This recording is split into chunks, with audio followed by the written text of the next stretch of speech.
Well, hello, everyone. I have the beautiful Lelia Schott here from Synergy Parenting. I'm just calming down because I'm so excited to have you on. I'm so excited to talk to you and to have you share about parenting and your experiences and some of the things we're going to talk about tonight or today, because I know it's your morning. But I want to first say thank you for coming on today for us. Thank you for having me, Stephanie. I'm really happy to be here. Yeah, you're so welcome. I know you're a very busy lady and you have so much heart, I think, for your work, and it comes through, like it absolutely, I want to say, oozes through your work, your posts, your information, and kind of your call to actions, I want to say, with parents and shifting some of the ways that we see kids and interpret their emotions and behavior. So our stuff aligns like perfectly. And I share and share and share and share your stuff because I love it, as do I know so many people in the Let's Raise Emotionally Intelligent Kids community. So thank you. So tonight or today, we are going to be talking about parenting the child within us and the child before us. And so for you guys who may not know or may not be familiar with Lelia's work, I want to tell you guys a little bit about who she is and what she does. She's amazing. And if you're watching the live on Facebook now, please say hello. Tell us where you're watching from. If you have a friend, a mum or a dad or a parent or someone that you know would really benefit from watching this live and really learning just a little bit deeper, a little bit more of something different about parenting and our own kids and ourselves, then please tag them. We would love that. And I'm looking down here because I'm seeing some people jumping on and I want to say hello. Okay, so today, Lelia Schott from Synergy Parenting is going to talk to us about, as I said, parenting the child within us, parenting the child before us, or our children. You know, we may have more than one. And Lelia herself has 4 sons and 2 daughters. So they're from 26 to about almost 9, I think. Is that right? Yeah. Right. Yeah. Beautiful. So 6 children, and you're in Cape Town in South Africa. Beautiful. That's on right. the bucket list. Today I will get there.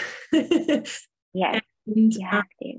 And your work is around trauma-informed neuroemotional coaching, parent coaching. You're a certified parent coach. And we're really going to be talking today about some familiar emotional and relational patterns that come up in parenting, and really how we can find that safety and that sovereignty within, which I think is so, it just brings this wave of love and compassion and understanding to parenting when there can be so many challenges and so many stressful moments. That makes sense? Yes, exactly. So tell us, to sort of start us off, what brought you into the parenting space? Were you always in it? Was that always your sort of love and things like that? Or did you fall into it? Or were you sort of called? Tell us a bit about that before I wanted to be a teacher or a child psychologist for always, as long as I can remember. And then I became a mom young. I was 19 and it wasn't planned. And so I was a stay-at-home mom for quite a long time, and I was just buying all the books, trying to learn as much as I could. But I feel as though I went down the wrong path. I started reading books that were more focused on behavior and discipline. And so there was such a disconnect between myself and my son. So much pain, and parenting suddenly wasn't at all how I imagined it was going to be. I was often in the bathroom just crying And so something had to change. And it was only years later, unfortunately, when I got onto Facebook for the first time, and I was desperate after divorce with 4 children to get help. And I found Anna, Linda Nass, and I messaged her and I asked her, how do you heal? How do you parent without punishment? And she became my first mentor. And then I just started a Facebook page because I wanted to share everything that I was learning about healing and parenting. Yeah. Wow. Beautiful. El Nos, another heartwarming, compassionate. I just love everything, all of her words and her wisdom. And so no wonder that you guys are aligned, and I did not know she was one of your mentors. So that's amazing. That's really cool. So why the name Synergy Parenting? I always wondered that.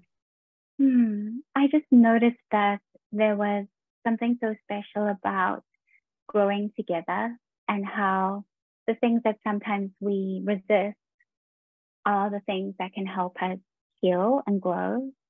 And just all the parts, all the parts that we carry within ourselves and all the family members, we are stronger as a whole, opposed to being focused on individual. Ooh, right. I like that, because I see it the same, where a family is made up of individual moving pieces and people and parts, but we all come together to form this, like, I don't want to say machine, but this bubbling, thriving, and yet we are still separate. And I know, I wanted to ask you, one of our sort of the topics we were going to talk about is why parenting with awareness or consciousness is important. Why, share a little bit from your, I guess, perspective and your wisdom, why raising our consciousness and being more intentional and aware is really important in parenting. That's such a great question, and it's such a good place to start. I think we are all unconsciously unconscious, right? We just don't know what we don't know when we start out. We have to have grace for that, compassion for that. We always wish we knew everything before we had kids, but we typically don't. Very few privileged people, I suppose, do. But no one's going to be perfect, and everyone's going to be learning. And part of that is making peace with the fact that it's sometimes not something we can prepare for, but it happens moment by moment. So having that awareness can be really helpful. And that, for me, has meant slowing down and feeling safer with my vulnerability, paying attention to patterns, and recognizing that we all have them. They're there to protect us. They served us in some way when we were children. And now often they become like a stumbling block for us. So having that awareness helps us to be able to do something about it. Now we are consciously conscious. We know when we aren't, and we know when we are. Afterwards we might think like, oh my gosh, I was so unconscious earlier. It's a good thing. We know that we know where we are. We can tell how we are in our body.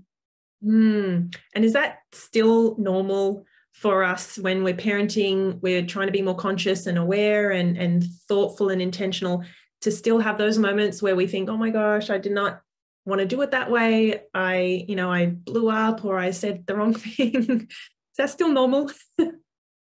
Totally. So normal. We all human. And that can help, having compassion for ourselves. So instead of it, I know some people are concerned that having too much compassion for themselves might make them lazy or let them off the hook, or they're afraid of just saying sorry all the time and then just doing the same thing. And I get that. But compassion can help us to also have accountability. So we take responsibility for how we've maybe hurt our children's feelings, or even apologize to ourselves if we need to, by recognizing that, oh, we were out of alignment. And a big part of that for me is the awareness of what's going on with the nervous system. Recognizing that our heart can want one thing. We want to be peaceful parents. And our brain is full of all the resources that we're gathering every day, but our body has got its own programming, and that's old. We can recognize that with so much compassion, and also, like I said, I'll take responsibility for it, that I was reactionary instead of responsive. Yeah. That's how we start out.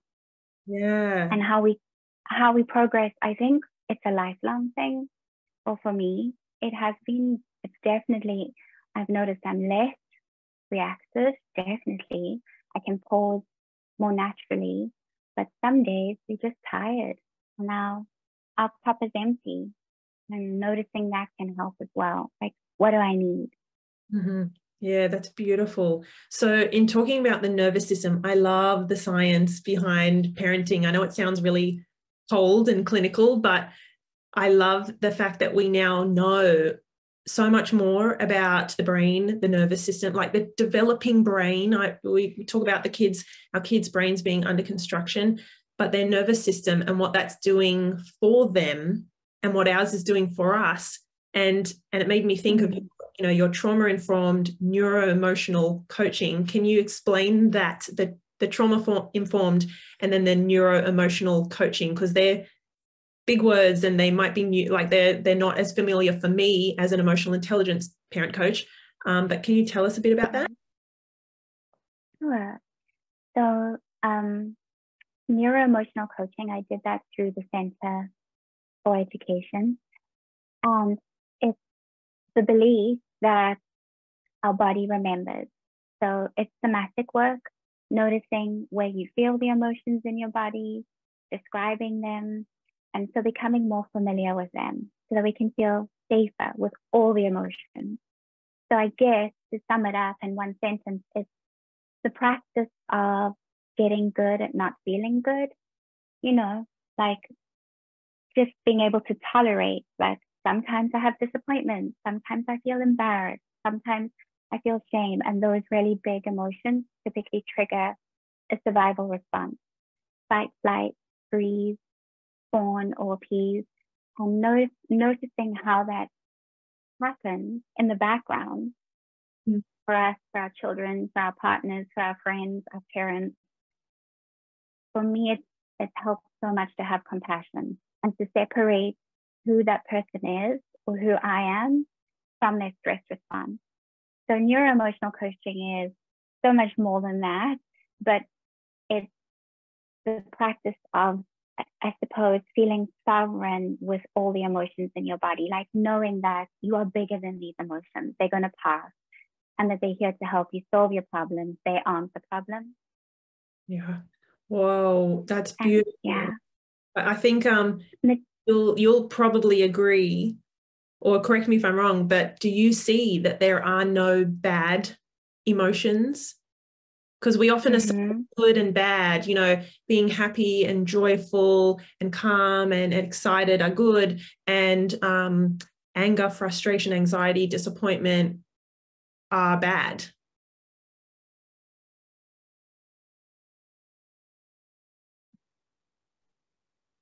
Sorry, I froze a bit, I think. You froze me. Yeah, and for many of us, we may feel like we're bad people if we are having those emotions. And when we feel bad, we can often project that onto others or turn it inwards onto ourselves. So all of this awareness can help us slowly to just start to recognize that often these patterns that we are in are trying to keep us safe with things that aren't really a threat, but our brain has perceived them as a threat. And so the trauma-informed part comes with acknowledging that for many people, it's historical. It's not just that this kid infuriates them and triggers them and it's now the child, but more that maybe, and not always, right? It doesn't always have to be about the past, but it so often is about our childhood, that whatever is triggering us was always there, and the child has now just revealed it for us.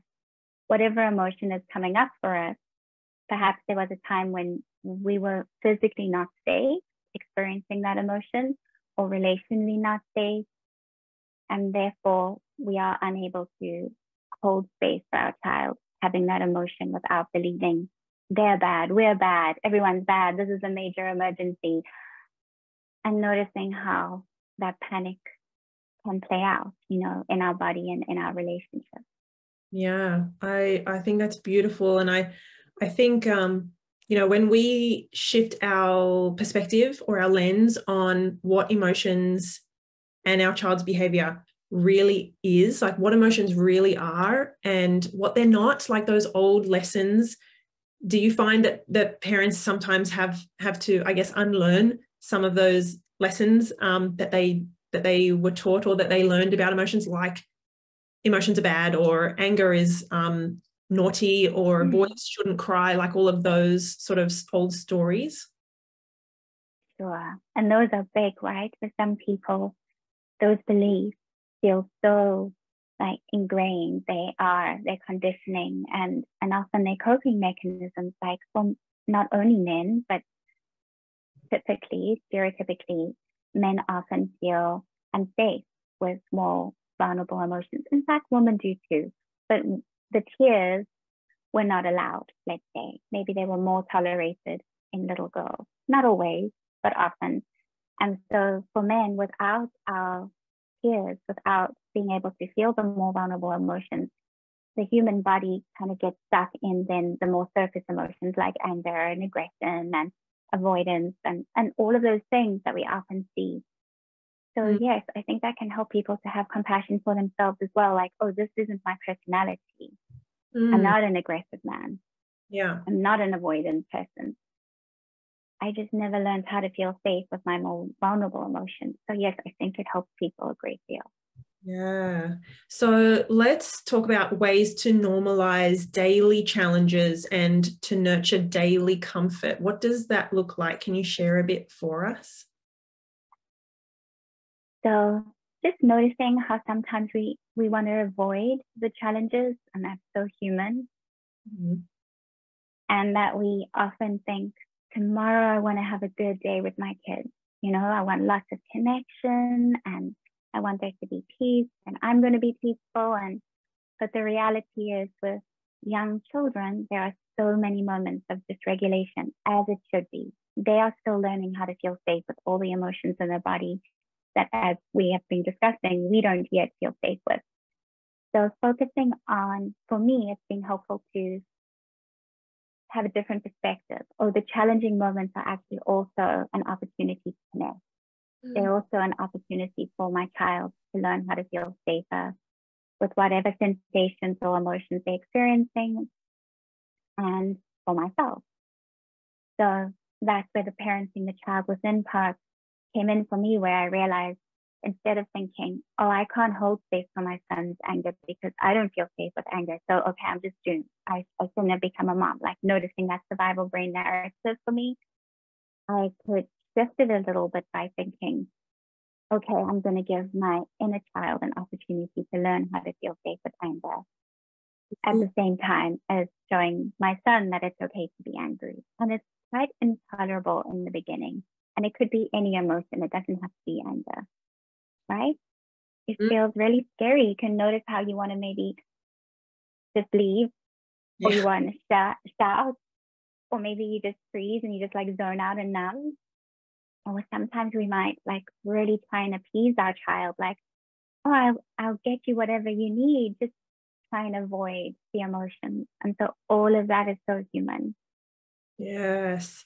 And I think I love that you said those daily challenges are actually daily moments, opportunities for connection with our child, but also you said earlier, you know, it brings up something within us that maybe we were not allowed to express as a child. Like I know for me, I've had to practice allowing myself to feel angry and feel really hurt and those big, strong emotions that I put away.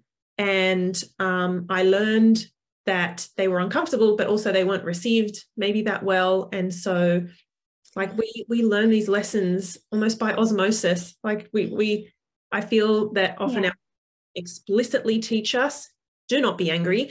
That is rude, or that's naughty or bad. But we learn that there are different ways, different emotions, and that these ones are well received and these ones are not. So I'm going to learn to, please my parents and not risk that threat or that danger that you spoke about that makes our nervous system go.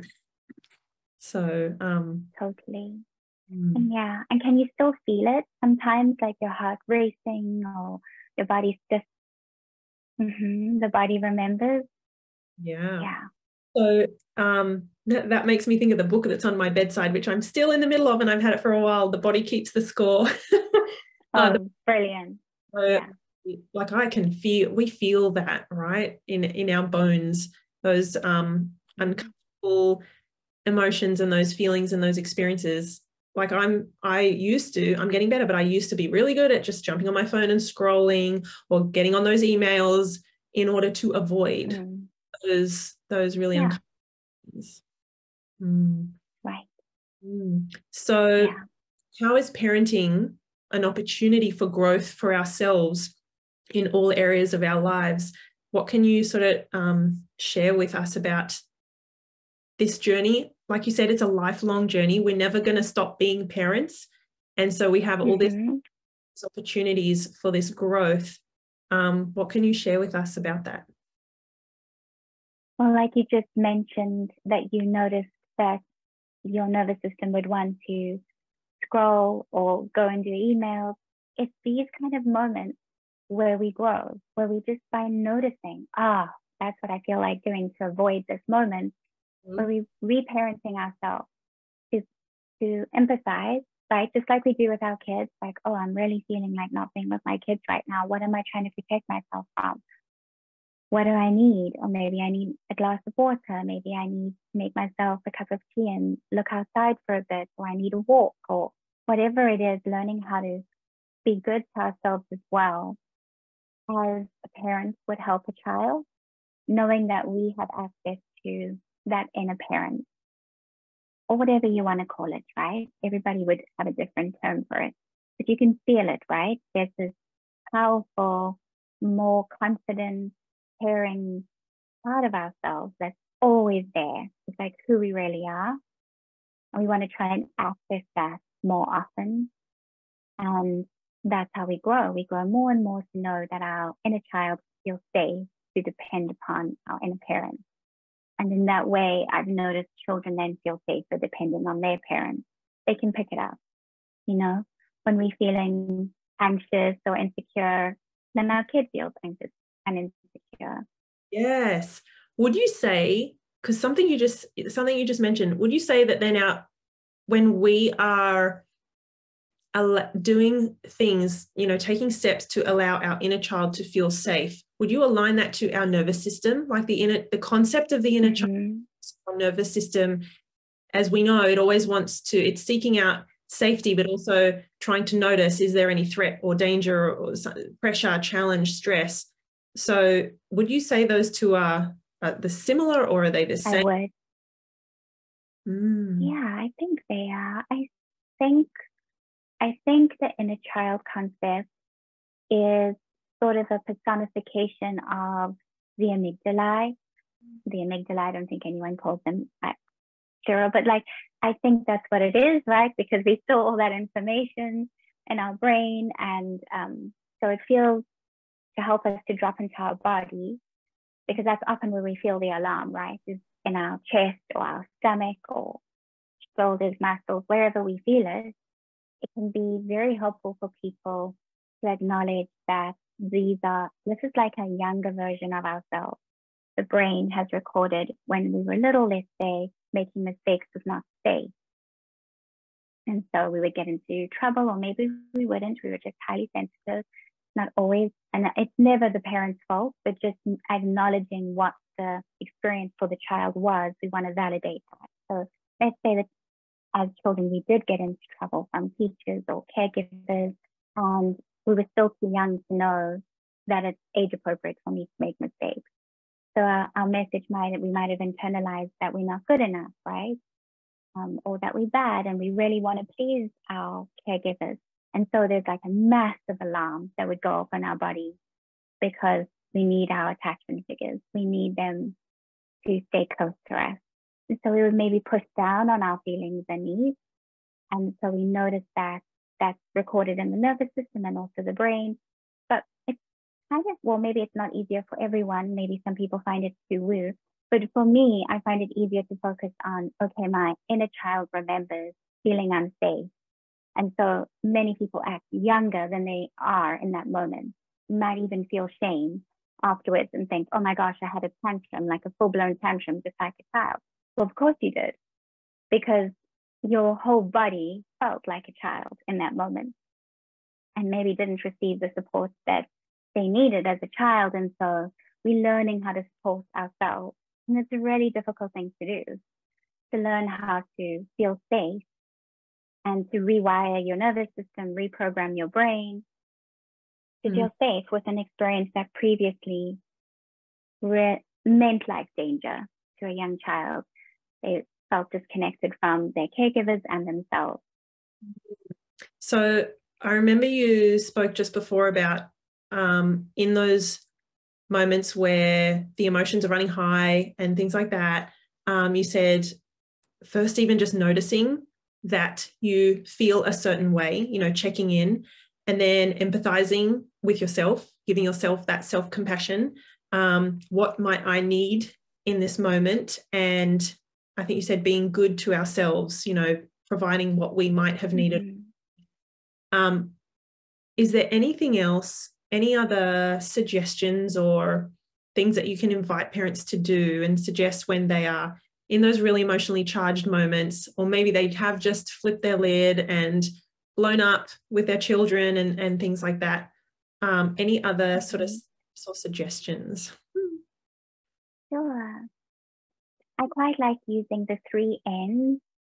The N's were originally, well, I've seen them with Stephen Porges and Van Siegel, and the Center of Emotional Education also uses notice, name, touch. But I like using notice, name, nurture, because it's 3 N's. So we can notice, oh, my body's reactive, right? Or maybe it's like frozen, whatever it is that's going on for you. My heart's racing. I notice that. Name for yourself if you can, if you have access to that. Otherwise, you can jump straight to nurture. It doesn't have to be in that order. But if you have access to it, you could maybe name a feeling that you have. Like, oh, I'm feeling so insecure.